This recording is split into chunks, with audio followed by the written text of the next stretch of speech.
Morning பிரேக்ஃபாஸ்ட்டுக்கு 2 இட்லி, கூடயே சாம்பார், தேங்காய் சட்னி, தக்காளி சட்னின்னு எல்லா காம்பினேஷனையும் வச்சு சூப்பரா சாப்பிட்டு முடிச்சாச்சு. அண்ட் கடைக்கு போயிருந்தப்ப டீ கடையில இந்த பட்டர் பிஸ்கட் பார்த்தேன். பார்க்கவுமே எனக்கு சாப்பிடணும்னு தோணுச்சு. அதனால சால்ட்டு, ஸ்வீட் 2மே வாங்கிட்டு வந்தாச்சு.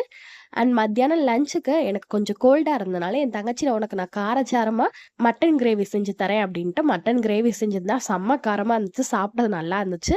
அண்ட் அது கூடயே அம்மா வந்து எலும்பு போட்டு குழம்பும், ரசம் அண்ட் ஒயிட் ரைஸும் வச்சிருந்தாங்க.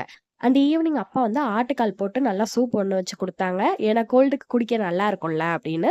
குடிச்சு முடிச்சுட்டு அண்ட் நைட் டின்னருக்கு இட்லி மிச்சமா இருந்ததுல உப்புமா பண்ணியிருந்தாங்க. என் தங்கச்சி தான் பண்ணியிருந்தா. செம்ம டேஸ்ட்டா இருந்துச்சு. அதையும் சாப்பிட்டு முடிச்சாச்சு. அண்ட் இது மாரி மினி விளாக்ஸ்லாம் பார்க்கணும்னா மறக்காம நம்ம சேனல சப்ஸ்கிரைப் பண்ணி வச்சுக்கோங்க. இன்னொரு வீடியோல பார்ப்போம். Bye by.